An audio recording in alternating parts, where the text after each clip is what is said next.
ओम शांति। मैं हर्षित चित्त निश्चिंत आत्मा हूँ।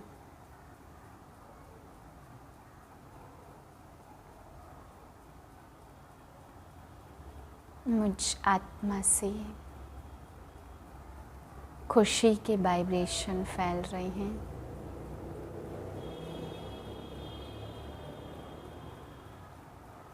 ड्रामा के निश्चित भावी को समझकर मैं निश्चिंत हूँ।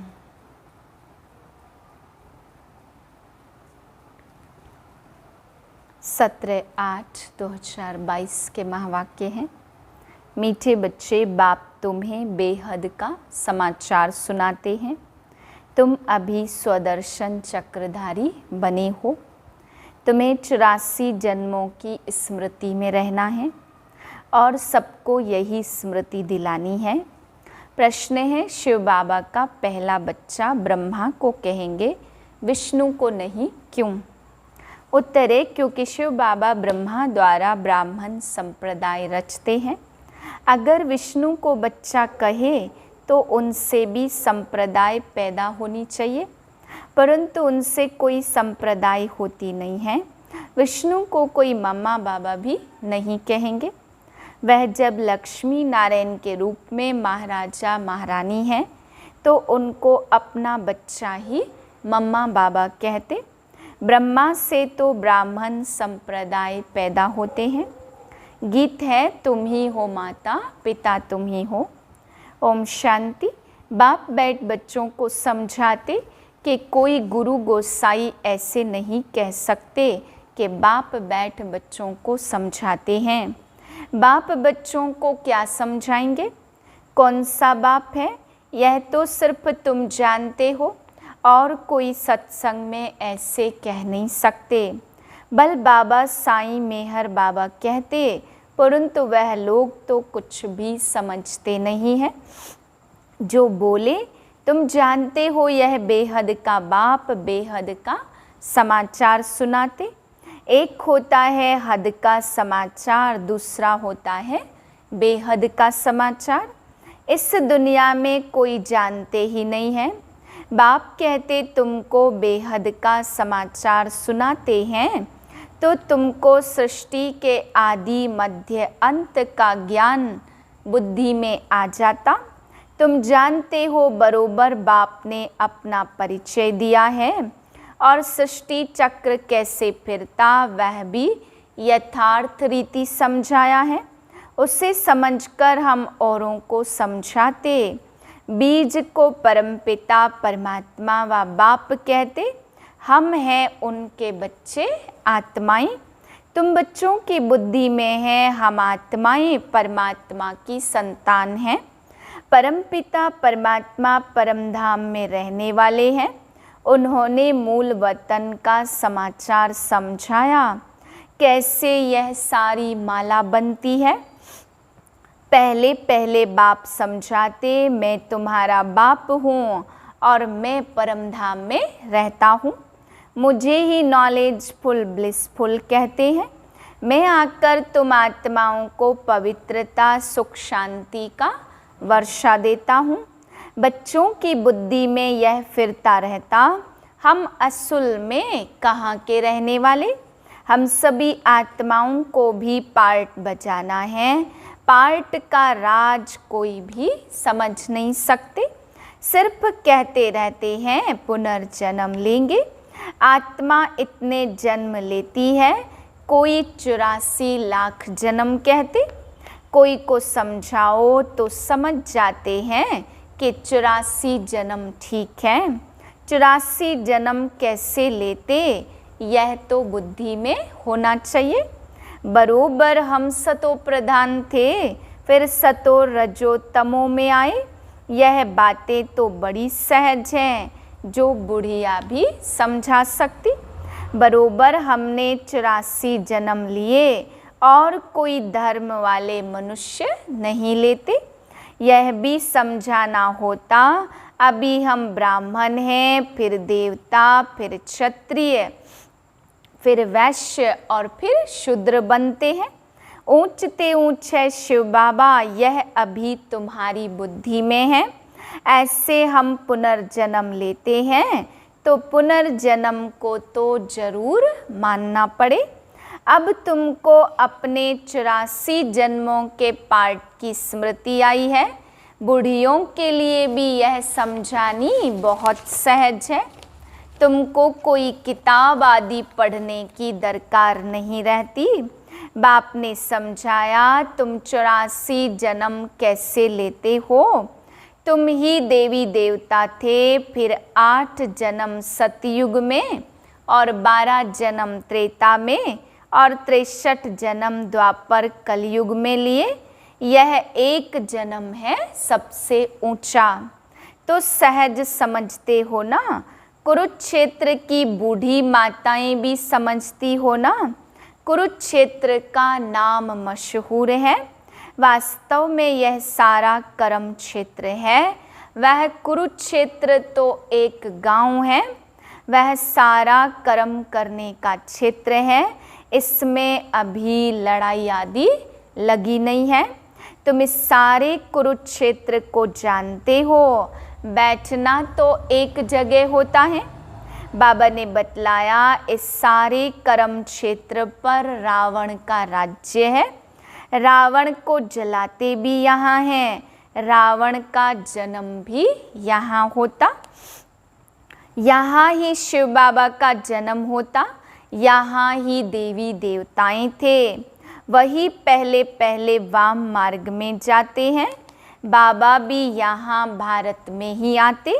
भारत की बड़ी महिमा है। बच्चे, तुम 5000 वर्ष पहले देवता धर्म के थे, राज्य करते थे। उनमें पहले नंबर है लक्ष्मी नारायण, जो विश्व पर राज्य करते थे। उनको 5000 वर्ष हुए तो उनको विश्व महाराजन और विश्व महारानी कहा जाता था।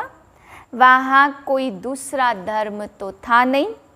तो जो भी राजाएं होंगे वह विश्व के महाराजन ही कहलाएंगे कि यह फलाने गांव का, यह फलाने गांव का कहा जाता। तुम जानते हो हम विश्व का राज्य लेने आए हैं।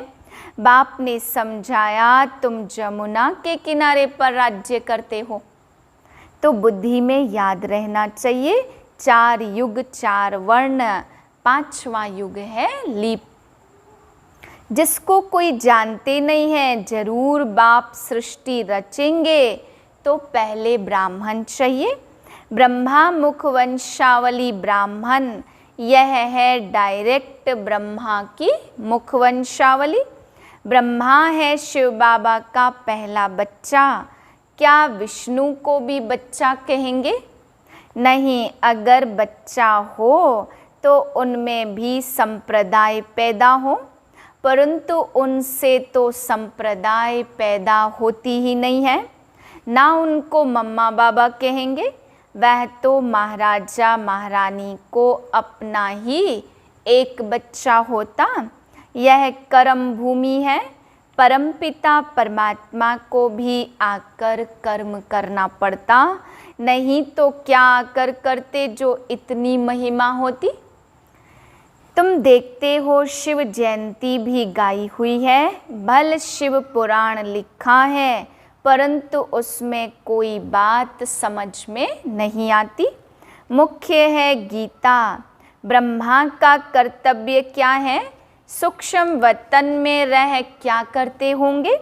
बाप समझाते जब यह व्यक्त रूप में है तो इन द्वारा ज्ञान देता हूँ।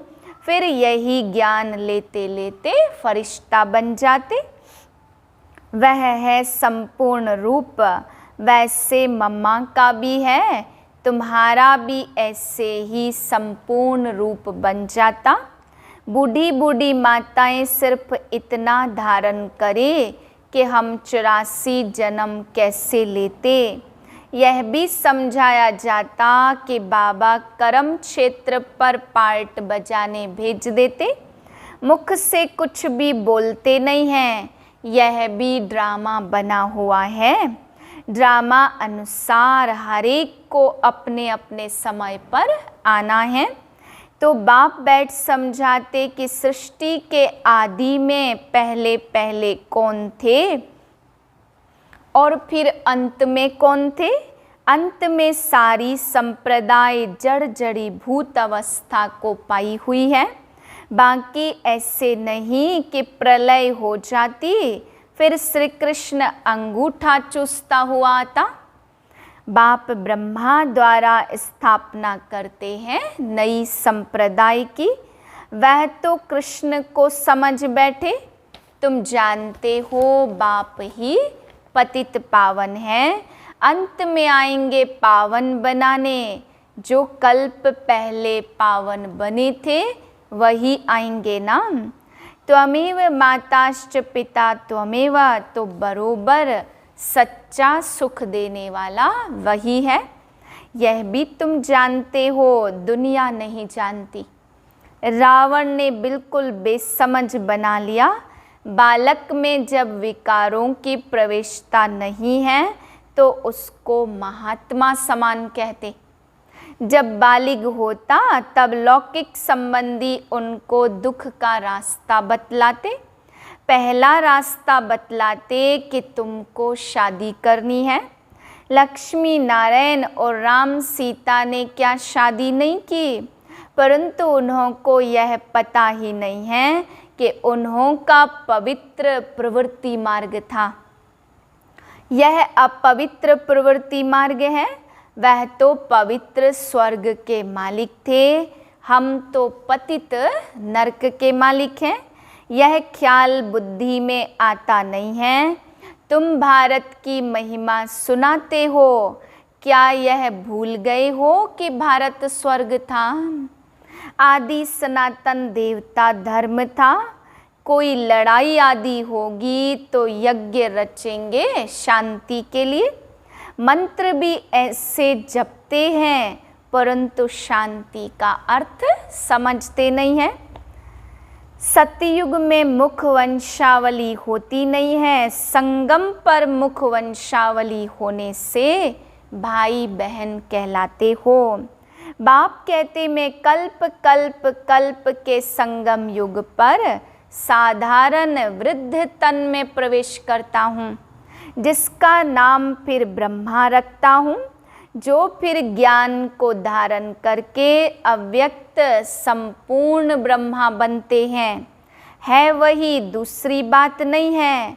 ब्राह्मण भी वही देवता बनते। चक्र लगाकर अंत में आकर शूद्र बनते, फिर ब्रह्मा द्वारा ब्राह्मण रचते। बुढ़ियों के ऊपर भी ब्राह्मणियों को मेहनत करनी है। हमने 84 जन्म पूरे किए, यह तो समझ सकते हो ना। कहते हैं मुझे याद करो, इस योग अग्नि से विकर्म विनाश होंगे। सभी आत्माओं को कहते मामेकम याद करो। ब्रह्मा द्वारा स्थापना तो जरूर मनुष्य ही होगा और बूढ़ा भी होगा। ब्रह्मा को भी बूढ़ा दिखाते, कृष्ण को छोटा और ब्रह्मा को कभी छोटा बच्चा नहीं कहेंगे। उनका छोटा रूप बनाते नहीं हैं, जैसे लक्ष्मी नारायण का छोटा रूप नहीं दिखाते वैसे ब्रह्मा का भी नहीं दिखाते। बाप खुद कहते मैं वृद्ध तन में नहीं आता हूँ। शंकर को कभी बाबा नहीं कहते, वह तो शिव शंकर को मिला देते। तो यह भी बुद्धि में बिठाना है। आत्माओं का बाप अब परमात्मा आए हैं, तो ऐसी ऐसी सहज बातें बूढ़ियों को समझानी चाहिए। बाबा प्रश्न पूछते आगे तुमको क्या बनाया था, तो इतना तो कहे स्वदर्शन चक्रधारी बने थे। बाप को और चक्र को याद करने से तुम रूहानी विलायत में चले जाएंगे। वह फॉरेन तो दूर देश है, हम आत्माएं सब दूर देश में रहने वाली हैं। हमारा घर देखो कहाँ है, सूर्य चांद से भी पार। तुमको कोई गम नहीं है वहाँ, अभी तुम आत्माओं को घर की याद आई है। हम वहाँ अशरीरी रहते थे, शरीर नहीं था, यह खुशी होनी चाहिए। अभी हम अपने घर जाते हैं, बाप का घर सो अपना घर। बाबा ने कहा मुझे याद करो और अपने मुक्ति धाम को याद करो। साइंस घमंडी तो परमात्मा को बिल्कुल नहीं जानते। बाप को तरस पड़ता कि उन्हों के कानों में भी कुछ पड़ता रहे तो शिव बाबा को याद करें। देह अभिमान टूट जाए, नर से नारायण बनने की यह सत्य कथा है। सच्चे बाप को याद करो तो सचखंड के मालिक बन जाएंगे। सच्चा बाबा ही स्वर्ग स्थापन करते कहते हैं और संग बुद्धि योग तोड़ो। सरकारी नौकरी 8 घंटा करते हो तो उनमें भी यह बहुत ऊंची कमाई है। कहाँ भी जाओ बुद्धि में याद करते रहो तुम कर्म योगी हो। बूढ़ियों को देखकर मैं बहुत खुश होता हूँ, क्योंकि फिर भी हमारी हमजिन्स है ना। मैं मालिक बनूं, हमजिन्स ना बने तो यह भी ठीक नहीं है। बाप है अविनाशी सर्जन, ज्ञान इंजेक्शन सतगुरु दिया, अज्ञान अंधेर विनाश। तुम्हारा अज्ञान दूर हो गया, बुद्धि में ज्ञान आ गया, सब कुछ जान गए हो। अच्छा, मीठे मीठे सिकिलधे बच्चों प्रति माता पिता बाप दादा का याद प्यार, गुड मॉर्निंग। रूहानी बाप की रूहानी बच्चों को नमस्ते। हम रूहानी बच्चों की रूहानी बाप को नमस्ते। धारणा है पहली पॉइंट, ऊंची कमाई करने के लिए बुद्धि का योग और सबसे तोड़ एक बाप से जोड़ना है। सच्चे बाप को याद कर सचखंड का मालिक बनना है। दूसरी पॉइंट, जैसे ब्रह्मा बाप ज्ञान को धारण कर संपूर्ण बनते हैं, ऐसे ही बाप समान संपूर्ण बनना है। वरदान है, अटूट निश्चय के आधार पर विजय का अनुभव करने वाले सदा हर्षित और निश्चिंत भव। निश्चय की निशानी है मनसा वाचा कर्मणा, संबंध संपर्क हर बात में सहज विजयी। जहाँ निश्चय अटूट है वहाँ विजय की भावी टल नहीं सकती। ऐसे निश्चय बुद्धि ही सदा हर्षित और निश्चिंत रहेंगे।